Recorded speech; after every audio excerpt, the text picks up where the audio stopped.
Maopay nga adlaw ha aton nga tanan. Sana'y samahan nyo pa rin ako kahit 3 weeks na akong hindi nakapag-upload. So tara, it's me again, ang inyong lingkod ko, Maring Lucy Bien Mini Vlog.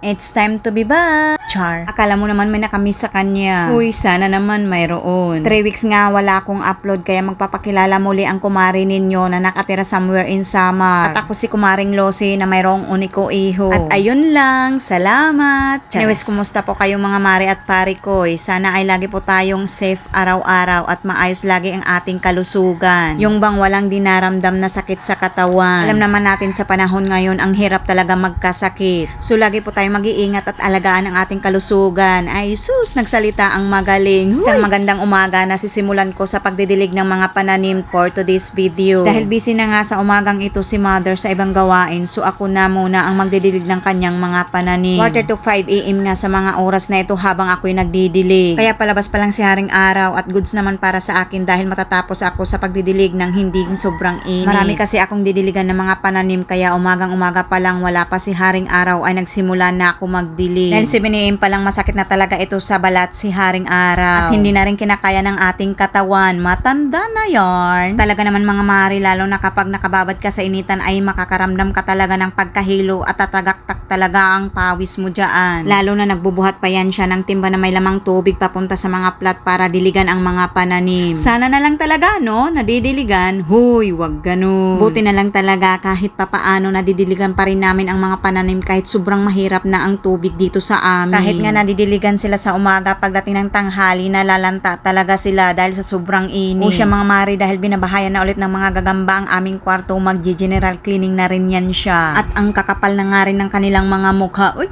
charot. Diyos me, ang ibig kong sabihin ay ang kakapal na rin ng mga alikabok. Yun. So syempre baka kayo magtaka, iba na ang suot kong damit. Syempre bago yan siya magsimula magligpit dyan ay naglinis muna yan ang katawan pagkatapos madiligan. Huy!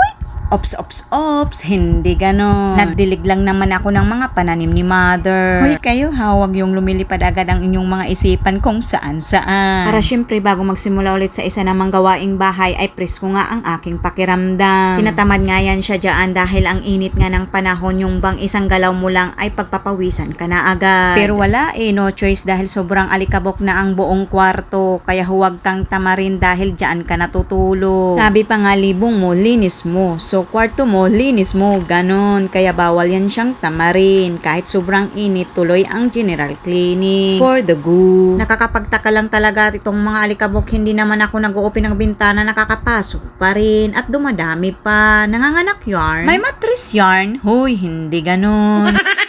Pagwawalis nga lang ng sahig ang ginagawa ko araw-araw at hindi na nagpupunas. Pang mabilis ang linis lang talaga dahil binabudget talaga niya yan ang oras. Pira yarn.